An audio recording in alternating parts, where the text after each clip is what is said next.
근데 뭐 대개 병역법 위반으로 오시는 의뢰인분들은 다 그겁니다. 이제 어느 날 이제 한국에 귀국했는데 뭐 별 문제가 없을 것으로 생각하고 보통 이렇게 쭉 사세요. 그러다가 어느 날은 한국에 귀국도 합니다. 근데 귀국도 해도 별다른 문제가 없는 경우가 많아요. 어느 날은 한국에 귀국했는데 갑자기 긴급 체포당하고 병역법 위반으로 이제 조사받게 됩니다. 내가 만약 병역법 위반을 인정하지 않고 반성하지 않는다면 실형이 선고되고요.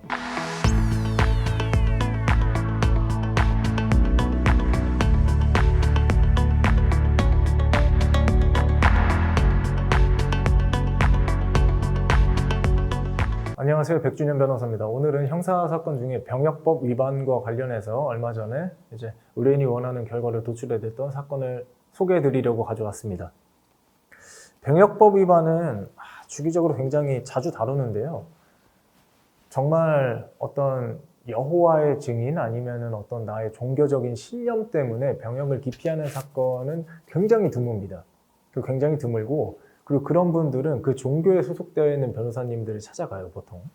근데 뭐 대개 병역법 위반으로 오시는 의뢰인분들은 다 그겁니다. 이제 해외에 나가서 뭐 시민권이라든지 특히 미국이 그렇죠. 미국 시민권을 따기 위해서 이제 갔다가 그 병역의 의무를 이제 대한민국 남성은 병역의 의무를 지죠. 그런데 이제 국외 여행 허가 기간 만료기일 전에 귀국하지 않으면은 처벌받습니다. 그리고 문제는 징역형만이 이제 규정되어 있어요. 그렇기 때문에 벌금형 처벌 규정이 없고 굉장히 좀 무겁게 처벌을 하죠. 다 그런 식입니다. 그렇기 때문에 이제 국외여행 허가기간 만료기일 전에 뭐 신고라든지 아니면 연기 신청을 하지 않아서 자동적으로 그냥 병역법 위반이 돼버리는 거예요. 그런데 그 이후에 쭉 살다가 이제 미국 시민권을 취득하고 어느 날 이제 한국에 귀국했는데 뭐 별 문제가 없을 것으로 생각하고 보통 이렇게 쭉 사세요. 그러다가 어느 날은 한국에 귀국도 합니다. 근데 귀국도 해도 별다른 문제가 없는 경우가 많아요.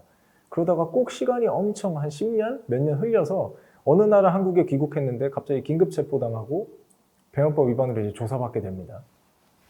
되게 그런 식이에요. 되게 그런 식인데 이게 실무상 어떻게 이루어지냐면 내가 만약 병역법 위반을 인정하지 않고 반성하지 않는다면 실형이 선고되고요. 그렇지 않은 경우에는 보통 집행유예가 선고가 됩니다. 그리고 변호사들은 이걸 볼 때 법리적으로 따지면 사실 공소시효가 지난 경우가 되게 많아요. 수사기관도 미국 시민권자 됐고 그리고 뭐 병역법 위반을 하긴 했지만 그거에 대한 수사 의지가 그렇게 강하지 않습니다. 뭐 미국까지 가서 뭐 잡아올 것도 아니고. 그러다 보니까 이렇게 좀 수사를 차일피일 미루고 있다가 나중에 돼서야 이제 수사가 또 이루어지고 뭐 이래서 뭐 기소가 되고 그런 경우가 많은데 공소시효는 보통 그 국외여행 허가기간 만료일 그때부터 이제 시작을 합니다. 그때부터 시작을 해요. 그래서 보통 뭐 예를 들어서 누가 2010년에 귀국했어야 되는데 그때 귀국하지 않고 지금 2024년에 기소가 되었다면 그때부터 이제 공소시효가 진행을 하고 그리고 그때 적용된 법조라고 따지면 아마 3년 이하의 징역이었을 거예요. 그렇기 때문에 공소시효가 5년입니다. 그럼 2015년에 만료를 했겠죠.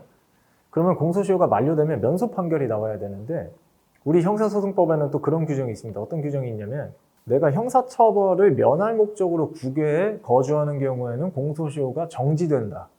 진행이 정지된다라는 규정이 있어요. 그래서 이 경우에는 보통 내가 미국 시민권자가 되기는 했지만 국외에 거주할 당시에 형사처분을 면할 목적으로 국외에 거주하고 있었다면 공소시효는 진행이 정지되기 때문에 뭐 한 15년이 흘러서 이루어진 기소도 뭐 적법하다, 공소시효가 지나지 않았다 라고 판단할 수 있지만 이거는 검사와 변호사가 굉장히 다퉈야겠죠. 그런데 이 부분을 제가 왜 말씀드리냐면 보통 대개 의뢰인들은 미국 시민권자가 이미 됐어요. 그리고 터전이 한국이 아니고 미국입니다. 그렇다 보니까 재판을 받고 수사를 받고 조사를 받기 위해서 자꾸 귀국하는 게 굉장히 번거로워요. 그런데 법리적으로는 이거 면소, 공소시효가 지났다고 해서 면소 주장을 할 수 있는데 물론 하기는 합니다. 하긴 하는데 면소를 주장해서 만약 판사가 면소 판결을 하면 검사는 100% 항소합니다. 징역형의 집행유예 정도 나오면 검사도 가만히 있는데 이거 공소시효 지났다고 해서 면소 판결하면 검사는 100% 항소하죠. 항소하면 어떻게 됩니까? 이 사람 미국에서 또 왔다 갔다 해야 돼, 항소심. 그렇다 보니까 사실상 의뢰인한테 이익이 되는 건 면소 판결보다 보통 그냥 집행유예. 집행유예가 사실상 더 이득이 되기는 합니다. 이 사람이 지금 뭐 대한민국에서 뭐 터전을 잡고 있는 사람이 아니기 때문에 그렇습니다. 그래서 병역법 위반은 징역형만 규정되어 있고 굉장히 엄하게 처벌합니다. 뭐 대표적인 사건이 스티븐 유가 있죠. 아예 그냥 대한민국에 이제 발도 못 붙이게 해놨잖아요. 그래서 병역법 위반을 대부분 좀 가볍게 생각하시는데 굉장히 무거운 범죄입니다.